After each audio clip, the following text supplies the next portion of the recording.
Alors tout d'abord, bonjour, bienvenue sur cette cinquième vidéo sur le cycle de la lutte du bien contre du mal. Et sur cette vidéo, nous allons parler de la lutte entre la sincérité, donc l'amour, contre la luxure. Alors, on parle ici donc quelque chose qui va être forcément subjectif. On est sur le quatrième corps que d'autres appellent le mental. Et donc, ce quatrième corps va réguler en fait les parties qui nous touchent, notre individualité et puis nos relations avec les autres. Alors, pour comprendre en fait ce combat, des sentiments, on pourrait revenir à l'exemple, je trouve très parlant des évangiles, où on voit des personnages bibliques s'affronter aux proches de proches de Jésus. Et on peut trouver donc trois personnages qui vont s'affronter. Hérode, donc, qui a l'aspect subversif, le plaisir de nuire ce qui est bon, de détruire ce qui est bon. Caïphe, qui va avoir ce côté hypocrite de vouloir condamner quelqu'un à tort, et puis Hérode, qui va avoir ce cynisme de travailler euh, contre la paix, en trouvant ça ridicule, la vérité. Qu'est-ce que la vérité? Alors, ces combats-là donc de sincérité, d'attachement, ce qu'on peut faire pour quelqu'un, ce sentiment, ou par intériorité, donc par rapport à soi-même, de savoir ce à quoi on tient et à qui on tient. Les sentiments vont être ou sincères, ou en fait s'amener à la luxure. Alors, les sentiments vont avoir en fait, pour moi je préfère le terme amour qui est très large, parfois galvaudé, en tout cas universel, et l'amour, voilà. Je préfère le terme de sincérité, qui amène donc à cette pureté. Je suis sincère, je ressens ça, et je ressens ça. Et donc, ce témoignage de sincérité va donc s'appuyer sur trois piliers. Donc, je vais commencer en fait simplement par quelles sont les qualités en fait du cœur, qualité du cœur. Donc, on va voir le première qualité finalement, c'est la profondeur. La profondeur, c'est la faculté d'aller au plus profond de soi, d'aller rechercher ce qui nous touche, notre sensibilité, euh, comment on perçoit quelque chose, comment on se le représente, et cette connaissance de soi que l'on peut trouver chez certains artistes va être une certaine forme de profondeur. C'est une qualité intérieure, mais qui va donner en termes d'une profondeur à l'individu, et donc cette profondeur va donner du contenant, de la force, de la densité. La deuxième qualité du cœur, c'est l'aspect relationnel. La faculté que certains individus ont à créer des relations avec autrui. Et donc, on est plus ou moins relationnel, plus ou moins profond aussi, hein, et on va avoir dans cette capacité à créer des relations, sur des métiers, on pense à l'aspect commercial, on se pense à l'aspect de l'accueil, à l'animation, donc créer rapidement des relations avec des individus qu'on ne connaît pas forcément, hein. Donc on voit cette facilité, hein, toujours aussi un pendant de cette profondeur. Alors bon, créer rapidement quelque chose de profond, c'est compliqué, donc les deux vont s'achoper, mais des gens vont être très difficiles, par exemple, à connaître. Et puis finalement, en rentrant en profondeur, ben, on va se rendre compte que l'attachement est sincère et fidèle. Il y a des gens qui sont dans la relation, qui vont créer vite des relations, et finalement, quand on va rencontrer quelqu'un avec un fort relationnel, on pourra confondre facilement une proximité alors que finalement cette proximité n'existe pas. Le troisième pilier de sentiment du cœur, c'est l'empathie. L'empathie, c'est une faculté de comprendre ce qui se joue dans une relation. C'est finalement les yeux du cœur. C'est comment, qu'est-ce qui se passe devant soi. Il y a des conflits, il y a des structures, des relations, des structures amicales, des structures familiales, et comment on va soi-même comprendre ça et comment on va analyser ça. C'est cette empathie-là. Et une compréhension, alors bien sûr, tous les directeurs ou les psychiatres ont besoin d'une grande empathie pour essayer de comprendre les personnes qui sont en face d'eux et de les amener ou à s'améliorer ou à aller mieux pour les cas des psychiatres. Alors, ça c'est un peu donc les trois grandes qualités trois grandes qualités, et ces qualités-là, on va les retrouver aussi dans les personnages bibliques. Je pense à Lazare, je pense à Nicodème et à Marie. Et donc ces trois personnes-là vont avoir des qualités de sincérité, de fidélité, de bienveillance, de droiture, en prenant des risques. Nicodème qui va voir Jésus, je ne comprends pas, et qui malgré son titre va affirmer son incompréhension. Donc, bon, au-delà de ces personnages, dans notre époque, ces sincérités euh, vont s'affronter en fait à la luxure. Alors, on peut être un très bon relationnel, avoir une très grande facilité de, de, de créer des liens avec des gens et en même temps se sentir facilement dépité, se sentir trompé, créer donc d'être sur des facilités pour certaines personnes, puis en fait être sincère pour d'autres, et en retour ne pas être considéré malgré cette facilité de relation.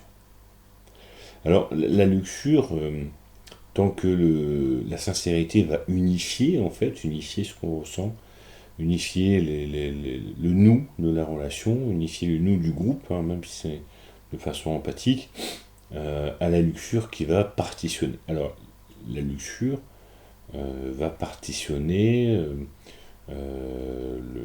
l'objectif érotique à l'épanouissement de l'autre. Dans le péché de la luxure, la personne convoitée peut devenir juste un cœur ou juste finalement juste un corps. Donc moi il y a des petites choses comme ça moi, qui reviennent souvent, par exemple donner son cœur, et certaines personnes vont dire donner son cul. C'est dans le sens où je dis quels sont mes coups, comment je drague, alors que pour d'autres personnes c'est juste l'expression des sentiments, une confession sur quelque chose qui nous touche. Et donc il y a déjà une lutte entre les deux. Il y a donc sur des relations, il va y avoir un aspect subversif aussi sur la pureté de certains sentiments. Moi je pense par exemple à l'érotisation des enfants.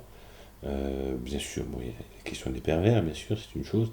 Mais une autre chose, c'est et c'est courant de voir des proches qui vont mettre des relations sentimentales à des enfants qui n'ont pas atteint l'adolescence. Et donc je trouve que cette érotisation, entre guillemets, hein, c'est le terme utilisé, mais on peut en trouver un autre, de dire, une petite fille, un petit garçon de 5 ans, ils sont en couple, ils se tiennent la main. Non, pour moi, l'innocence des sentiments des enfants de cet âge-là fait qu'il n'y a pas, il n'y a pas de, il n'y a pas d'attachement érotique, d'approche érotique dans, leur, dans leur relation. Et je trouve que c'est un peu gâcher leur sincérité enfantine de venir mettre ces histoires de couple à leur âge. En sachant que cet apprentissage-là arrive à l'adolescence. Euh, on va voir ce côté subversif aussi avec Internet, sur l'érotisation, qu'on subit tous, voilà, moi le premier. Et euh, donc on va avoir cette subversif qui va amener. Euh, la luxure va aussi chercher à posséder. L'aspect possessif, l'aspect de la jalousie, c'est une possessivité, et on voit bien que dans la jalousie, on n'est pas dans une pureté de sentiment, une loyauté qui voudrait que on veuille le bonheur de quelqu'un euh, qui, euh, qui est l'objet de nos sentiments. Non, la jalousie, c'est une forme de possessivité de l'individu, et donc de l'extraire en fait de certaines formes de confiance et de liberté. La jalousie, la possessivité, euh, qui arrive souvent avec l'hypocrisie. Alors l'hypocrisie, on pourrait en parler, c'est d'ailleurs un des péchés du cœur. Et alors, bon, on peut parler de l'hypocrisie qui va s'affronter en fait au courage, de la délicatesse et de la vérité, qui revient en fait à une certaine forme de sincérité. Sincérité, on dit la vérité. Mais mon propos était donc l'hypocrisie. Et l'hypocrisie, dans l'hypocrisie, il y a l'idée de tromper, donc de cacher ses sentiments, euh, qu'on confond souvent avec une simple gêne de dire certaines choses. La politesse, la délicatesse, le tact vont être des qualités où on peut dire à quelqu'un, voilà, tu donnes beaucoup de ton temps, beaucoup de ton courage, mais finalement le résultat est assez médiocre par rapport à d'autres individus. C'est sûr que c'est des positions qui sont compliquées à dire. Néanmoins, ces affirmations-là, savoir le direct tact, c'est compliqué. L'hypocrisie n'est pas juste de dire, en fait, c'est médiocre, mais,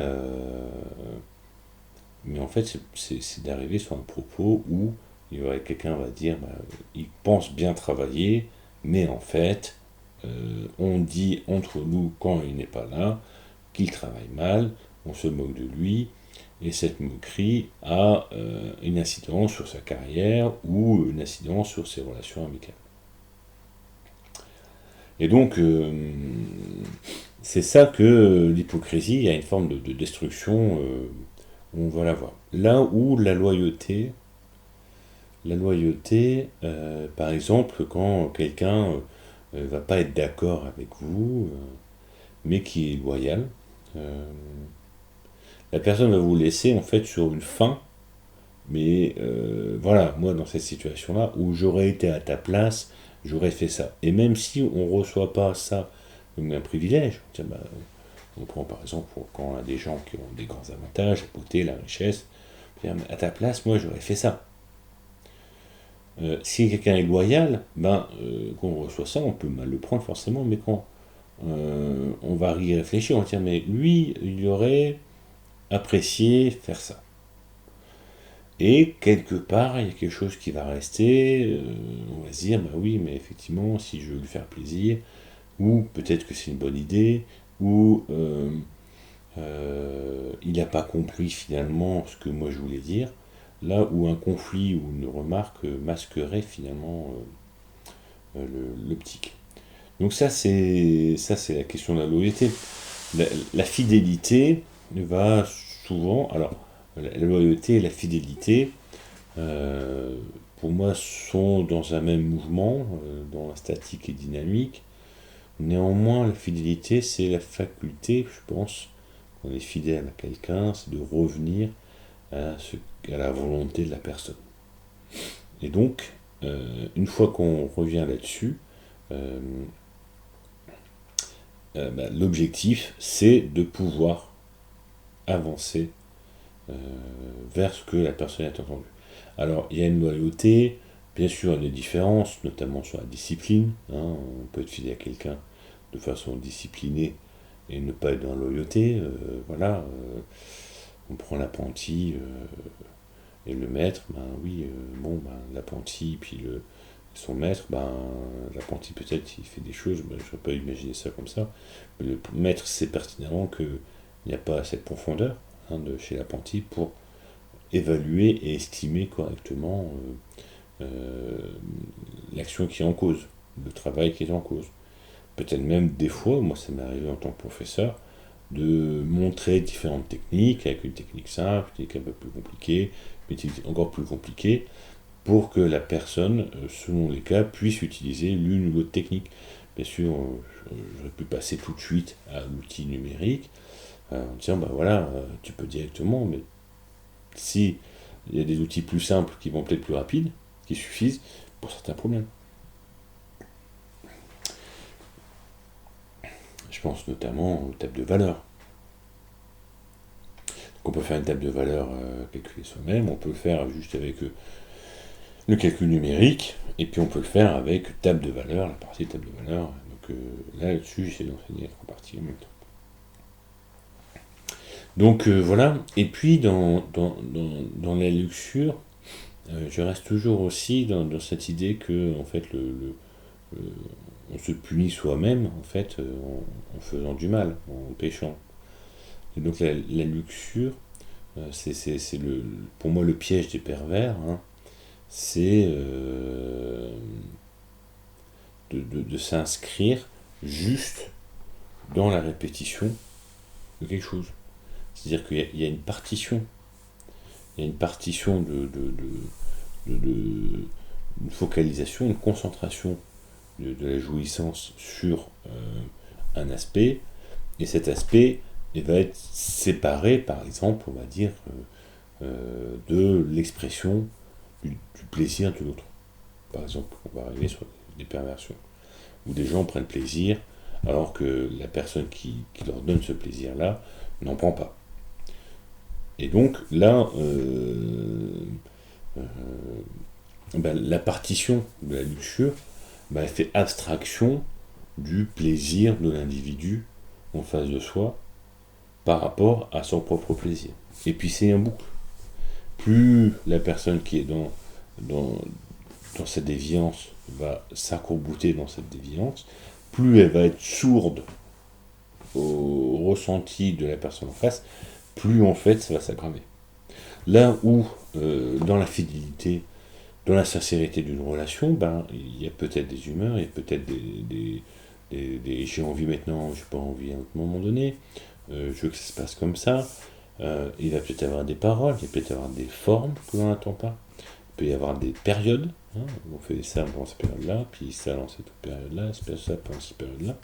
Et je reste personnellement convaincu que, à travers la fidélité, il y a quelque chose qui va grandir. On peut parler d'expérience, mais aussi une connaissance. Et cette connaissance permet d'avoir plus de plaisir. Et finalement, à travers la fidélité, c'est une conviction. Vous pouvez mettre dans les commentaires ce que vous en pensez. Mais c'est dans les fidélités que le plaisir va grandir finalement. Et je pense que un couple fidèle aura finalement, s'ils pratiquent dans leur relation une très grande sincérité, plus de plaisir ensemble que des gens, et là, bon, je n'émets pas de jugement là-dessus, des libertins. Euh, Après, il y a un respect par rapport aux pratiques de chacun, hein. Pour moi, le libertinage comme l'homosexualité, à partir du moment où il y a le consentement et pas de violence, ben ça reste dans la diversité des choses qui sont pour moi acceptables ou respectables. Et donc, une fois, euh, une fois qu'on aura, je reste convaincu que pour moi, dans la fidélité, on peut atteindre, et la sincérité, un plus grand plaisir que dans le libertinage et la multiplication des relations. C'est une, euh, c'est une conviction personnelle, voilà, qui n'engage que moi. Euh, alors, après, c'est quelle va être en fait cette intensité, quels vont être les leviers qui vont permettre au ce plaisir de se développer, euh, et qu'est-ce qu'on peut parler d'expérience, ou est-ce qu'on peut parler de temps fort, par exemple. D'expérience, ça fait presque métier, euh, là où on va parler de temps fort. Donc ça, c'est ça. Et donc, lorsque on va parler de libertinage, moi c'est aussi quelque chose qui pour moi je combats beaucoup dans notre époque, c'est la prostitution, hein, qui est pour moi différent du libertinage, hein, qui peut s'apparenter pour moi au libertinage à la légèreté, à une forme de d'émotivité, de sensibilité, qui n'est pas forcément mauvaise, hein, quelqu'un peut tout donner d'un coup, ou avoir un coup de cœur, ou le coup de foudre, et c'est pas, et ça peut se reproduire assez rapidement, une fois sur l'autre, hein, et puis il y a un épanouissement. Alors bon, j'ai pas encore eu de grands témoignages d'épanouissement à ce niveau-là, mais j'en ai déjà eu quelques-uns qui montraient que on pouvait, dans le libertinage, s'épanouir et que on pouvait le faire de façon libre. Donc ça c'était quelque chose auquel je tenais à préciser. Et à partir du moment où en fait il y a une contrepartie, on rentre dans ce qu'on appelle l'objet, la femme objet entre guillemets, où et, et, et pour moi les deux sont reliés en fait. C'est-à-dire que la prostitution à travers la marchandisation, c'est-à-dire qu'on n'est pas dans un sentiment, hein, un sentiment de prendre, on n'est pas, ah bah je vais prendre plaisir avec cette personne-là, je vais coucher avec la personne-là parce que il y a quelque chose qui passe entre nous et que la personne me plaît. Encore plus loin, ben, il y a la procréation, c'est-à-dire que le prolongement en fait de cet attachement, de prolonger dans une génération suivante, bah, c'est quelque chose aussi d'extraordinaire. Et qu'on ne va pas retrouver en fait euh,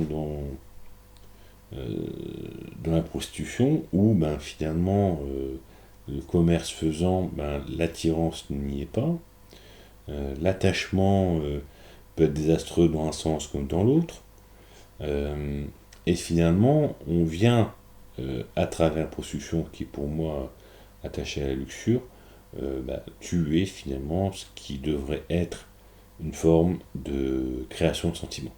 Hein, les échanges charnels sont des leviers pour s'attacher aux gens, hein, on s'attache facilement aux gens. On voit aussi sur les premières fois, ben, il y a beaucoup d'attentes et beaucoup d'intensité, et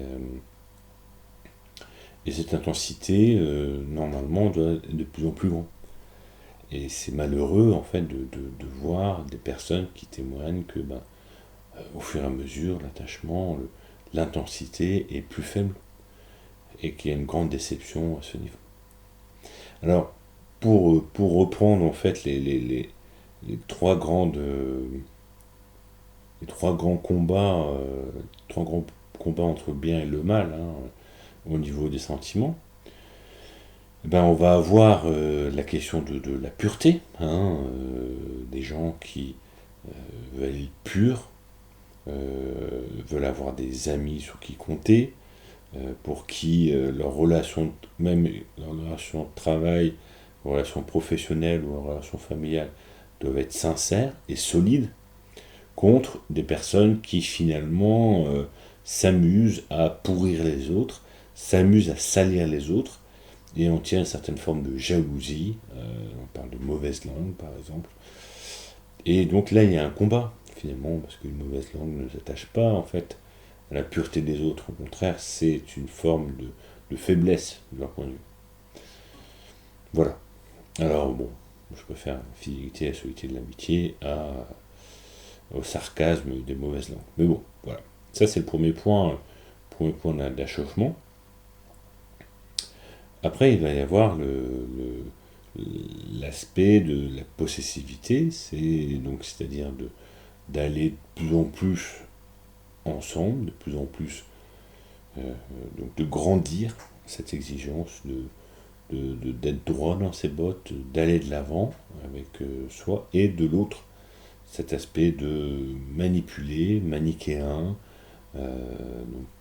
qu'on retrouve aussi dans la luxure, utiliser l'autre, lui faire des choses dont il n'a pas envie, afin de se prouver que l'on est quelqu'un, etc. Et donc il y a un combat, ce deuxième combat. Et puis le troisième combat, c'est finalement, effectivement, pour faire synthétique, c'est le combat entre le mariage et la prostitution. Et là, il y a un grand combat. Hein. Moi, j'entendais, je sais plus c'était quel artiste qui disait, ben, juste avant le mariage, la personne est amenée voir une prostituée pour être déniaisée, entre guillemets. Pour moi, c'est réellement un non-sens, finalement. Euh, pour moi, l'aspect d'être déniaisé, entre guillemets, ou perdre son pucelage, euh, ben, c'est un moment fort, en fait, que l'on se souvient. Et donc, c'est une des choses, effectivement, quand ça existe dans un mariage, c'est pas forcé, hein, mais quand ça existe dans un mariage, pour l'un, pour l'autre ou pour les deux, c'est quelque chose qui peut être très fort. Euh, et donc, c'est réellement un combat. Et donc, le mariage, c'est aussi une consécration, finalement, d'un engagement dans le temps, là où la prostitution a réduit le rapport sexuel à un échange monétaire. Donc voilà, ça c'était les trois grands combats qu'on peut retrouver au niveau des sentiments. Et donc je vous rappelle en fait les trois piliers du cœur, hein, donc la profondeur, le fait de se connaître soi-même, de connaître pas réellement qui on est, mais plutôt qu'est-ce qui nous touche, cette sensibilité, cette émotivité, bien sûr, qui arrive derrière. Il y a l'aspect relationnel, la faculté de créer des liens avec les autres facilement, en grande quantité et rapidement. Et puis il y a donc en troisième point l'empathie, la faculté de comprendre les autres, de se projeter euh, à travers une situation pour analyser et donc construire les équilibres qu'il y a entre les gens. Voilà, j'espère que cette vidéo vous apporte quelques éléments pour vous faire progresser. Toujours, après, c'est un peu la tradition sur les vidéos. N'hésitez pas à mettre une cloche, à mettre des commentaires et des likes. Voilà, à très bientôt, au revoir.